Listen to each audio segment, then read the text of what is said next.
Magkababatang lubos sina Tiburcio at Tiburcia.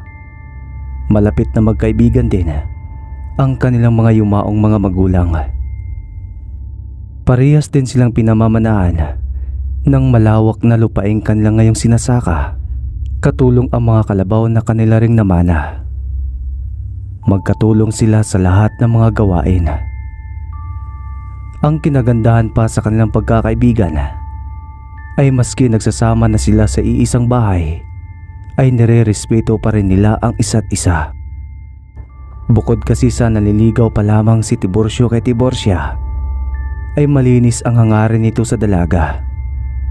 Mabuti na lamang at hindi nagkakalayo ng tunog ang ating mga pangalan, Tiburcia? Abay, parang lagi kitang kasama eh. Masayang wika ng binata sa sinisintang babae. Nako, puro ka talaga kalukuhan Tiburcio. Pero tama ka. Sana hindi ka magsawang manligaw sa akin, no? Siyempre, magpapakipot muna para hindi mo sabihin isa akong easy to get. Sagot naman ni Tiburcia. Naabot tenga ang ngiti dahil sa sobrang kilig. Kaya kitang kita ang dalawa sa itaas at tatlo sa ibabang natitira niyang mga ngipin. Ayos lang sa akin, Tiburcia. Maski gaano pa katagal, gaya ng katagal mong hindi pagligo, ay ayos lang. Handa akong maghintay. Masungkit lamang ang iyong matamis na oo. Wikang muli ni Tiburcio, sabay dura sa lupa ng kulay pula dahil sa nginangat-ngat niyang muma. Nagpatuloy ang ganoong takbo ng kanilang mga buhay. Masaya kahit hirap sila sa paghahanap buhay sa araw-araw. Mabili lamang ang kanilang mga pangangailangan para magpatuloy sa buhay.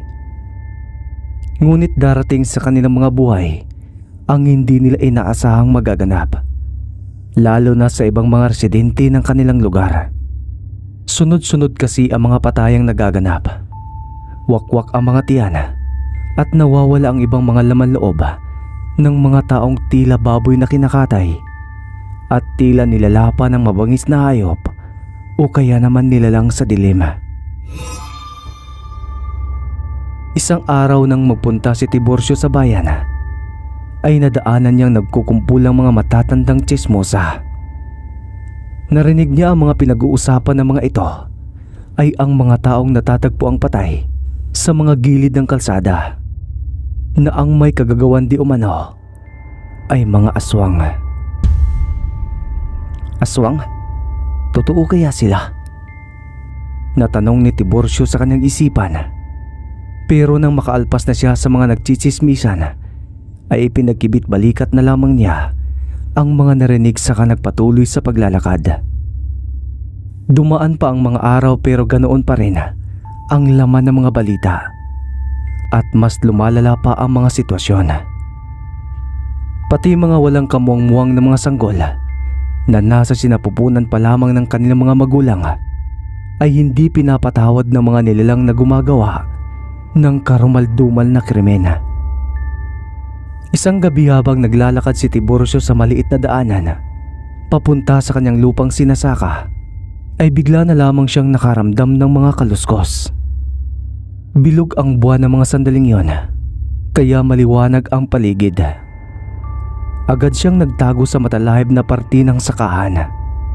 Doon ay kitang-kita niya ang isang baboy ramon na may bahid ng dugo ang bibig.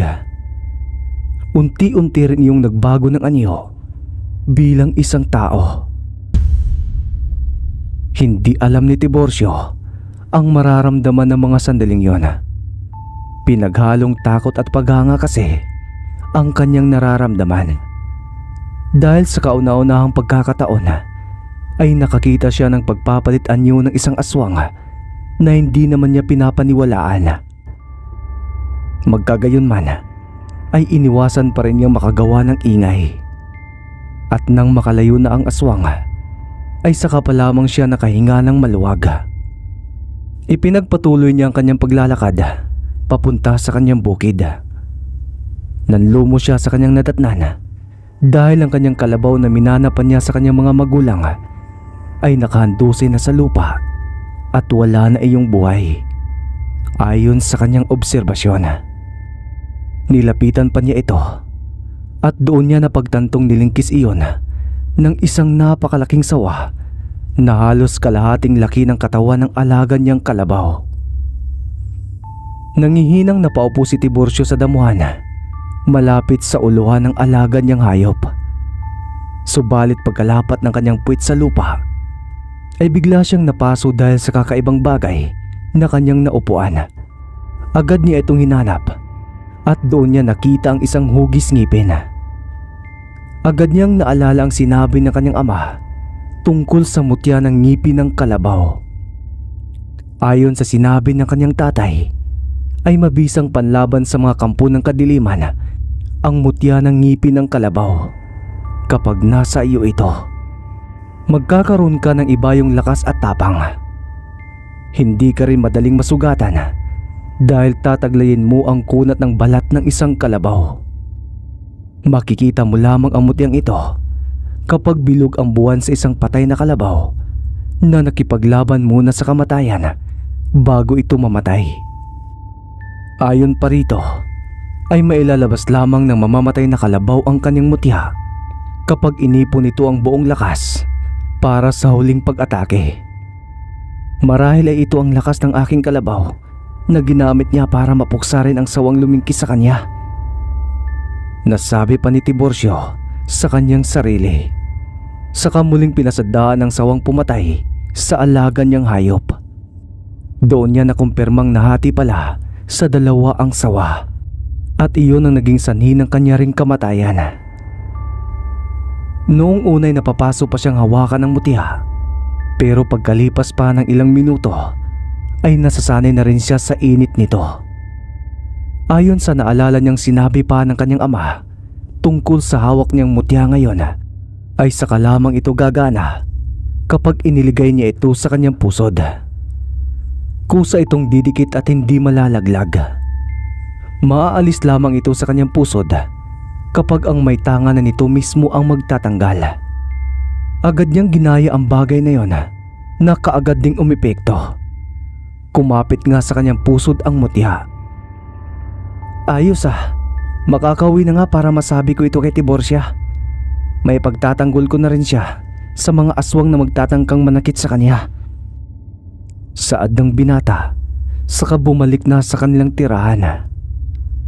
Bago iyon ay kinuha muna niyang lubid at matalas na bakal na ginagamit niya para ipastol ang kanyang kalabaw sa madamong bahagi ng bukid. Noong ito ay nabubuhay pa. Walang kahirap-hirap din niyang binuhat ang patay na hayop na kanyang alaga para iuwi ito sa kanila. Nang makarating siya sa kanilang bakuran, ay nanlaki ang kanyang mga mata sa kanyang nakita. Isang nilalang na may pakpak ang nakadapo sa kanilang bubungan na gawa lamang sa pawid. Kitang-kita ni Tiburcio kung paano hawiin ang nilalang na yon ang kanilang bubong. Manananggal kang ina ka. Hindi ko pa nga nabubuntis si Tiburcia, tapos didilaan mo na. Maganda ka. Sa iyo ko unang susubukan ng bisa ng tangan kong mutya. Nakabusangot na wika ni Tiburcio bago niya ibinaba ang buhat-buhat na kalabaw. Sa kanya hinigpitan ang pagkakahawak sa bakal na matulis. Mabilis siyang pumasok sa loob ng kanilang tahanan at hinanap niya si Tiburcia. Nakita niya itong mahimbing na natutulog sa loob ng kulambo. Ang dila ng manananggal na nasa bubungan ay malapit na sa bunganga ng dalaga na nakabuka pa ng bahagya habang naghihilik. Naalala na naman niya ang sinabi ng kanyang ama na ang karamihan sa mga manananggal ay may kakayahang mangyanggaw gamit ang kanilang dila. Mag-iiwan ang mga ito ng kamandag ng isang aswang sa loob ng katawan ng isang taong kanilang makukurso na dahangyang gawin. Kaya naman mabilis na hinablot ni Tiburcio ang dila ng manananggal. Sa kanya mabilis na idinikit sa haligi ng bahay. Pagkatapos ay itinarak niya rito ang hawak niyang matulis na bakal.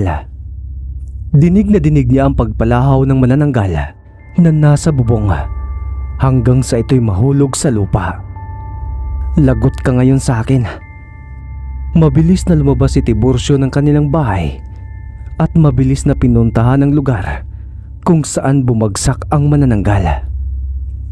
Duguan ang bibig nito habang sapu-sapu ng kanyang mga kamay. Nanilisik ang mga matang nakatitig ito sa binata. Magbabayad ka sa iyong ginawa sa akin, tao ka. Banta ng aswang. Nakilala naman siya ni Tiburcio. Ang lalaking manananggal na kanyang kaharap ngayon ay walang iba kundi ang aswang na kanyang nakita kanina na nagpalit ng anyo mula sa pagiging baboy ramo na naging isang tao. Kung pagbabayarin mo ako, ay huwag mong kalimutan ang sukli ha, aswang ka. Tugon niya na may halong kapiliwan. Mabuti na lamang at tulog mantika si Tiburcia. Dahil kung nagkataon, ay magiging problema pa niyang dalaga, lalo na't parang Armalite ang bunganga nito kapag nabiti ng kanyang tulog. Pagkatingala ng manananggal sa bilog na buwan, ay unti-unting naglaho ang kanyang mga pakpak. Pero ang kaanyuan nito ay nagbago bilang isang nakakatakot na aswang. Mabilis niyang sinugod si Tiburcio na nasa mga sandaling yon ay nakahanda na rin. Agad na pinagkakalmot siya ng lalaking aswang nang makalapit ito sa kanyang kinatatayuan. Mabuti na lamang at mabilis siyang nakakailag sa tulong na rin ng tangan niyang mutya ng ngipin ng kalabaw ng kanyang alaga. Yan lang bang kaya ng isang aswang na kagaya mo ha? Mahina ka pala eh. Pagkasabi niyo ni Tiburcio ay siya naman ang umatake. Sapul sa iba't ibang parte ng mukha ang aswang, nahihilo pa ito dahil sa malalakas na suntok na natatanggap niya sa binata. Ang pagkakataong iyon naman ay hindi na pinalampas pa ni Tiburcio. Mabilis niyang nilapitan ang nakaluhod na aswang. Sa kanya itinarak sa bandang puso nito ang hawak na matulis na bakal. Bulagta ito sa lupang naghihingalo hanggang sa tuluyan nang malagutan ng hininga. Nang makasiguro ay binunot na ni Tiburcio ang kanyang armas sa dibdib ng aswang. Sa kanya ito sinunog. Kinabukasan ay maagang nagising si Tiburcia, samantalang si Tiburcio ay mahimbing pa ring natutulog. Napailing na lamang ang dalaga, lalo na't nakabuka pa ang dalawa nitong hita habang nakadapa sa may papag na parang nasagasaan ng palaka ang itsura. Gigisingin na sana niya ito, ngunit hindi natuloy ng maagaw ang kanyang pansin sa isang tumpok ng abo na nasa gilid ng kanilang bakuran. Kunot noong nilapitan niya iyon at doon niya nakumpirmang tila isang tao ang natupok ng apoy dahil sa hugis nito.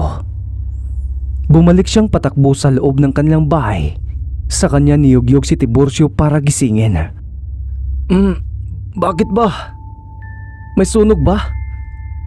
Pupungay-pungay pa ang mga matang tanong ni Tiburcio sa dalaga. Ay wala naman, Tiburcio. Magtapat ka nga sa akin. Ano ba nangyari kagabi, ha? Balik tanong ni Tiburcia sa binata. Ha? Nangyari?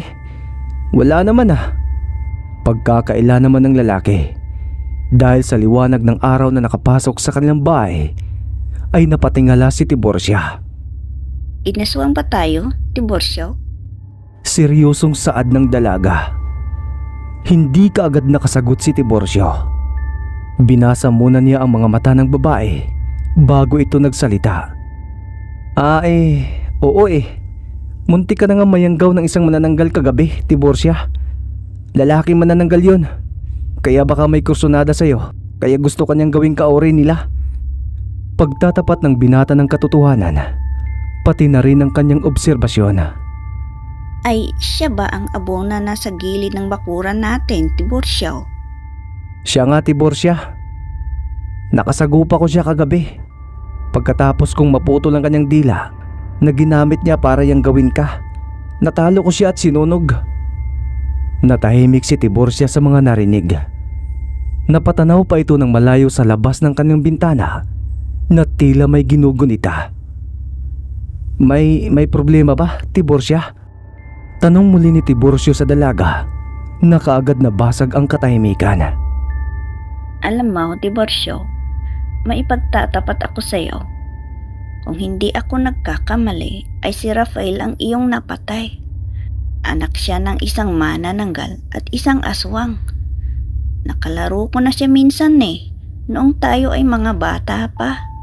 Pero agad din akong pinagbawalan ng aking ama at ina dahil masyado daw delikado ang kanilang pamilya. Wala naman na akong magawa sa mga panahong iyon kung hindi ang sumunod ay... Pagtatapat ni Tiborcia ng kanyang alam mula sa nakaraan. Wala ka nang dapat pang ipag-alala, Tiborcia. Hindi na siya makakapanggulo pa dahil pinatay ko na siya. Ipanatag mo na lang ang kalooban mo. Pagpapakalma naman ng binata sa kalooban ng dalaga. Sana nga ay totoo ang sinasabi mo, Tiburcio. Sana nga ay tapos na. Kasi anak ng isang aswang ang napatay mo. May bahay na pag-alala pa ring sambit ng dalaga. Oo, at kung halimbawa mang may iba pang mga aswang na magpapakita, ay hindi ako magdadalawang isip na kalabanin sila at ibaon sa lupa. Simula ngayon, ay ako nang magiging tagapagligtas ng baring ito sa kamay ng mga aswang. Pipilitin kong wala nang mabibiktima pa sa abot ng aking makakaya. Seryosong sambit ni Tiburcio kay Tiborcia na labis humahanga sa katapangan ng binata.